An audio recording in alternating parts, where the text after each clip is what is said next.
তোমার নাম অদিতি না?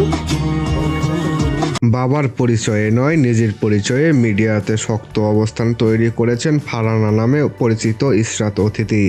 হ্যাঁ ভিউয়ার্স, জনপ্রিয় অভিনেতা চিকিৎসক ডাক্তার এজাজের কন্যা ইশরাত অতিথি সম্প্রতি আবার আলোচনায় এসেছেন। সামাজিক যোগাযোগের মাধ্যমে ভাইরাল হওয়া একটি ভিডিওতে দেখা যায় বাবা ও মেয়ের মিষ্টি খুনসুটির মুহূর্ত। কখনো হাসি, কখনো বা স্নেহ ভরা কথাবার্তা, সব মিলিয়ে মুহূর্তগুলো দর্শকদের হৃদয় ছুঁয়ে গিয়েছে। বাবা এত গুণী একজন শিল্পী, তবুও কেন গোপন করেছিলেন ইশরাত? কেনই বাবার পরিচয় প্রকাশ্যে আনেননি ইশরাত? এ প্রশ্ন এখন ভক্তদের মনে।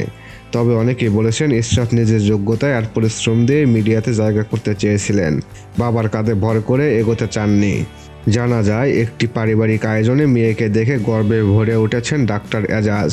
উপস্থিতি অনেকেই তখন মন্তব্য করেন চেহারা যেমন মিল তেমনই আত্মবিশ্বাসও রয়েছে দারুণ সদস্য।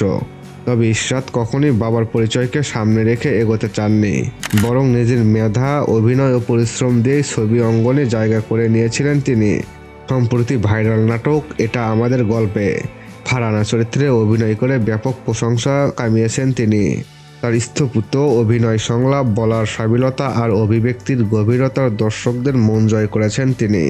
অনেকেই মনে করেছেন অভিনয়ে বাবার গুণ উত্তরাধিকার সূত্র পেলেও নিজের আলাদা সক্রিয়তা তৈরি করে সক্ষম হয়েছেন এই তরুণ অভিনেত্রী।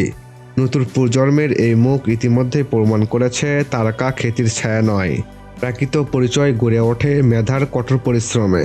দর্শক, এই নিয়ে আপনাদের মূল্যবান মতামতটুকু কমেন্ট বক্সে কমেন্ট করতে ভুলবেন না। আমার চ্যানেলটা যারা এখনও সাবস্ক্রাইব করেননি অবশ্যই সাবস্ক্রাইব করে পাশে থাকবেন।